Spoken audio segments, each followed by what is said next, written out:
and when they have friends, when they make friends, they may, if their parents are positive and friends' behaviors are negative, the kids are more than likely they want to be accepted by friends. So Hmm. they're going to adapt the friends' negative behaviors as well. Exactly. So that's a real challenge. You're watching the Spotlight Network, starring Hollywood's newsman, And if you're just Logan trying to Crawford. investigators, they now believe a single member. He works with TV and film legends. And now, Logan's shining the spotlight on the world's top emerging authors and creators. International were abducted. This is Spotlight with Logan Crawford, streaming on Roku, Apple TV, and Amazon Fire TV.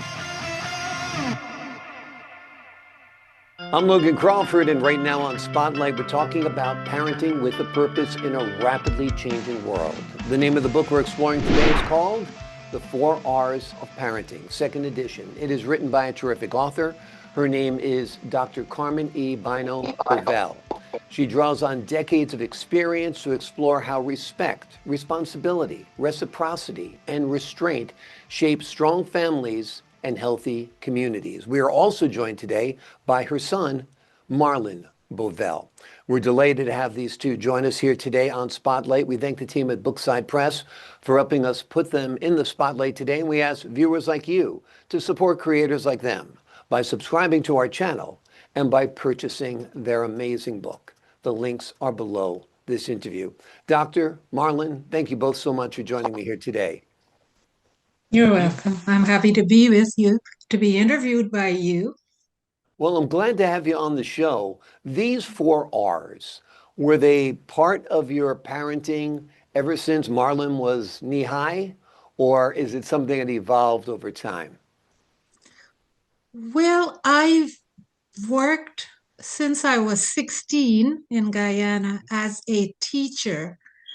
Um, and I had concerns about some children, and I was very pleased about the growth and development of other children. Mhm. And I've always wanted to do something to support the parents who seemed to be struggling. Then, when I came to, that was in Guyana. When Mhm. I came to the US, I wanted so much to work in the Head Start program because I learned about it when I was in Guyana Mhm. and how much it engaged and involved parents.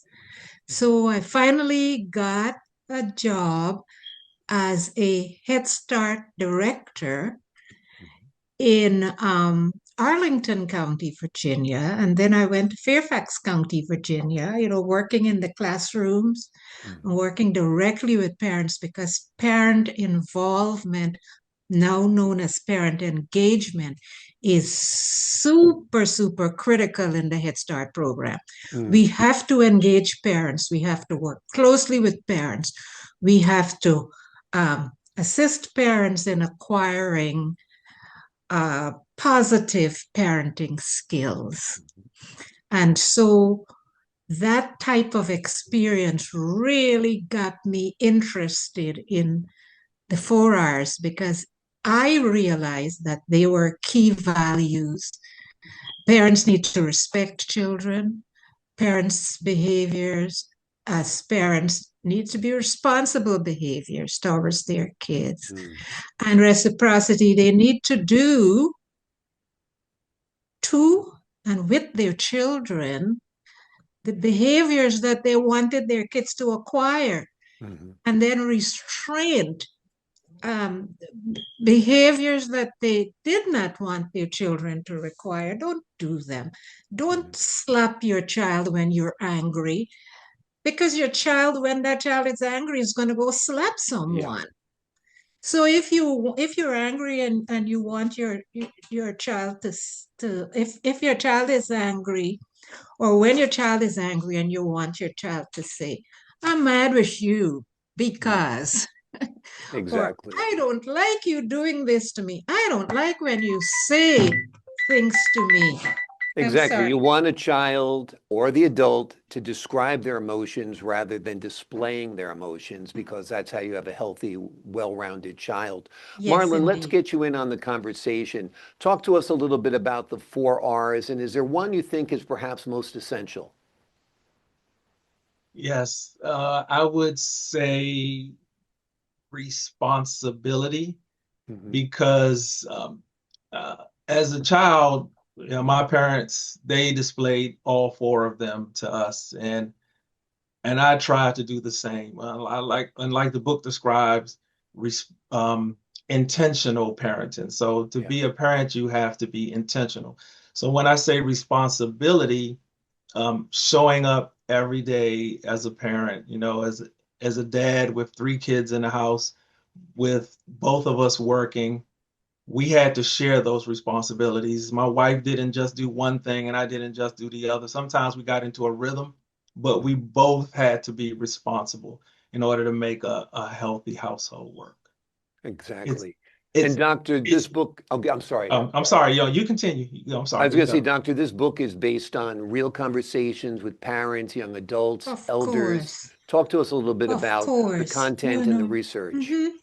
At my school, my job where I worked in the Head Start program, I observed as many parents as I could. And of course, as I said earlier, I saw differences in their behaviors that were reflected as that I said, when I saw parental behaviors and I saw children's behaviors so similar to parents' behaviors, I thought, these kids are learning from their parents, and that's where it really hit me. These kids are really learning from their parents. When parents think children aren't listening or looking, they Mhm. are. Yeah, Sometimes we don't know they are, but they are.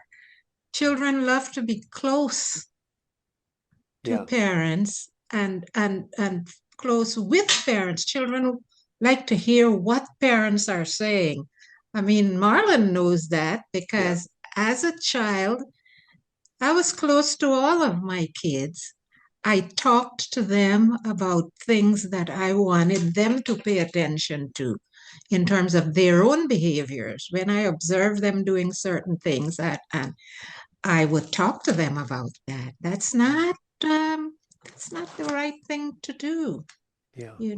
Think Uh, about more positive behaviors.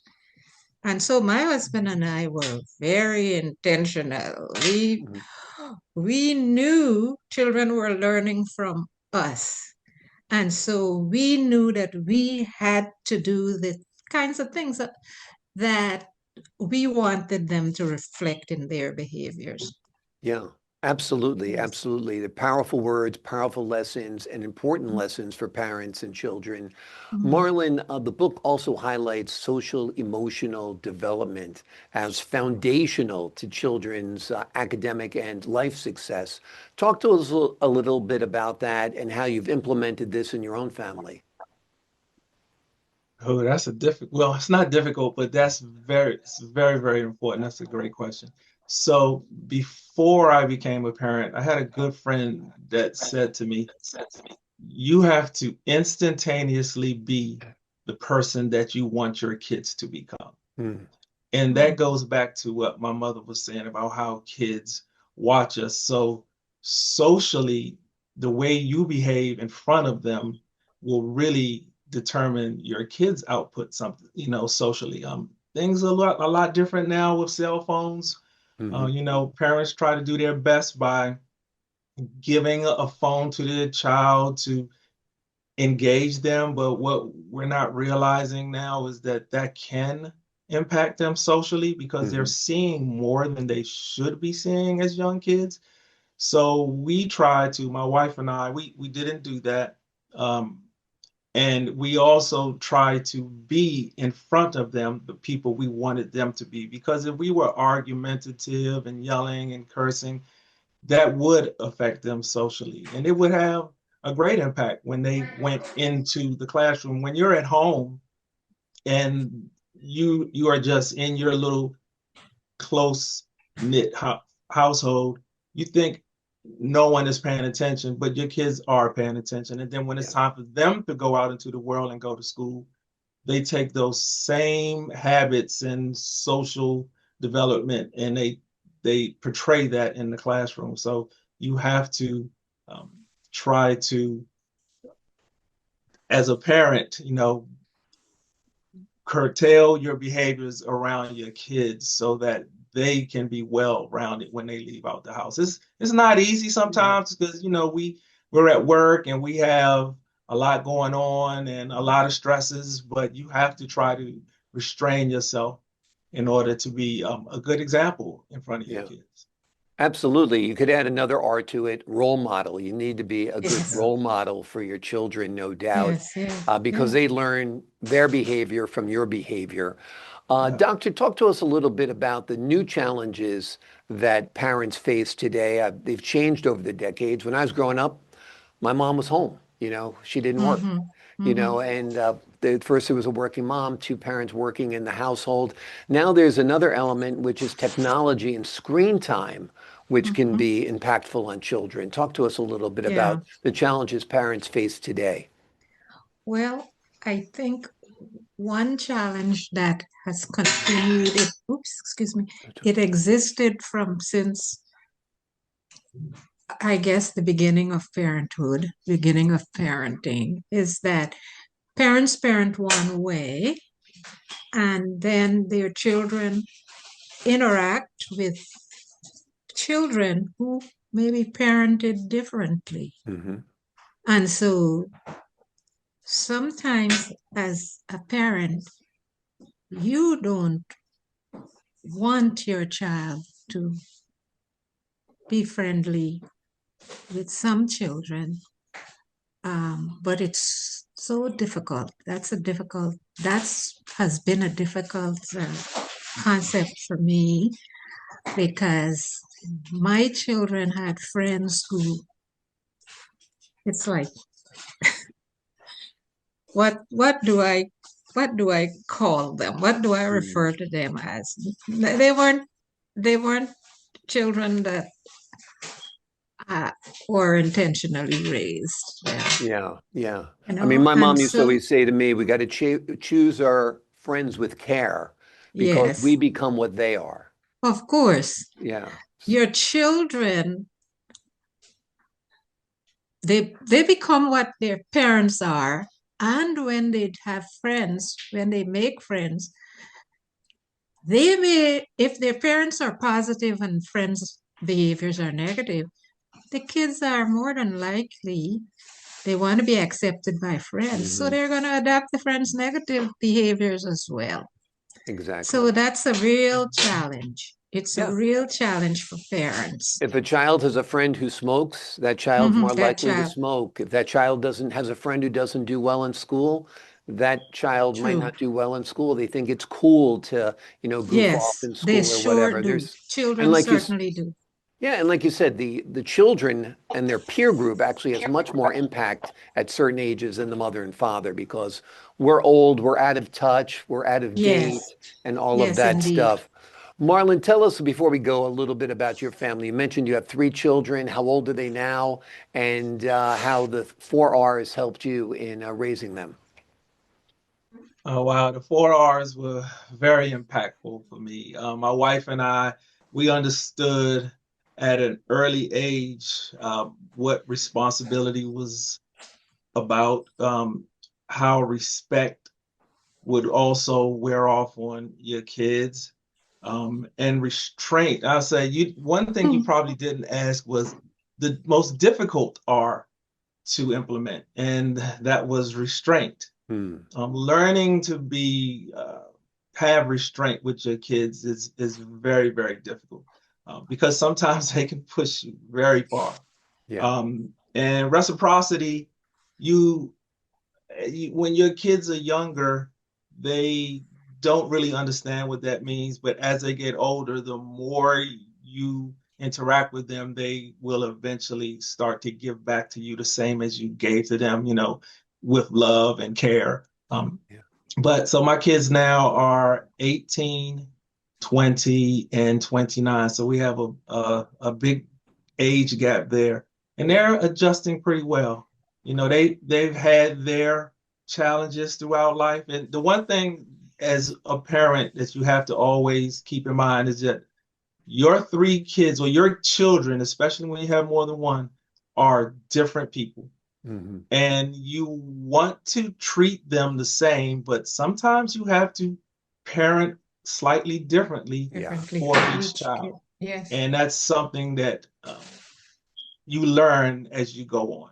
Exactly. It's not one size fits all. It would be a Yes. lot easier if it were. You do A, B, and C. You get a child who gets A's, not B's, not C's. But it Yes, doesn't always work that exactly. way. Doctor, before we leave you today, what do you hope parents take away from this book after they're done reading it? The importance of intentional parenting.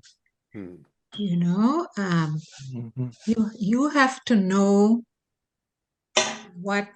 you have to know what's positive or what's negative within your family. And you have to gear your parenting, your practices, your parenting practices towards the needs of your children.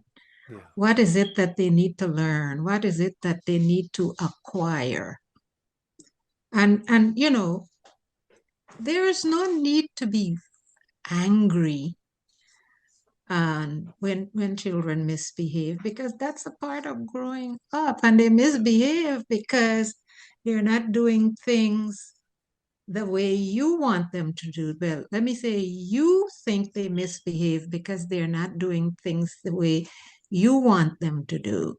You may want kids to do certain things. You haven't told them what you expected of them. Hmm. But when they don't do what you expected of them and didn't tell them that you expected it, then you get angry. Yeah.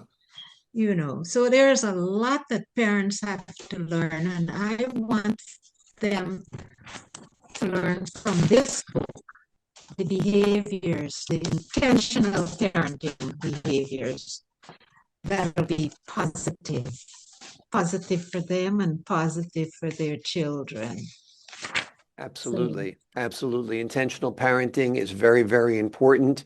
And I think it is at the core of your book, as are the 4 R's. And the name of the book is The 4 R's of yes, Parenting, second 4 hours edition. of It is a parenting, powerful indeed. guide to raising children with values that stand the test of time. Dr. Marlon, thank you both so much for joining me Thank here you very today. much. Thank you, Mr. Crawford. Appreciate your And time. thank I you. Oh, Thank I you very appreciate much. both of your Yes. time and your insight and your wisdom on this matter. To the folks at home, I'm Logan Crawford, thanking you for your time this time.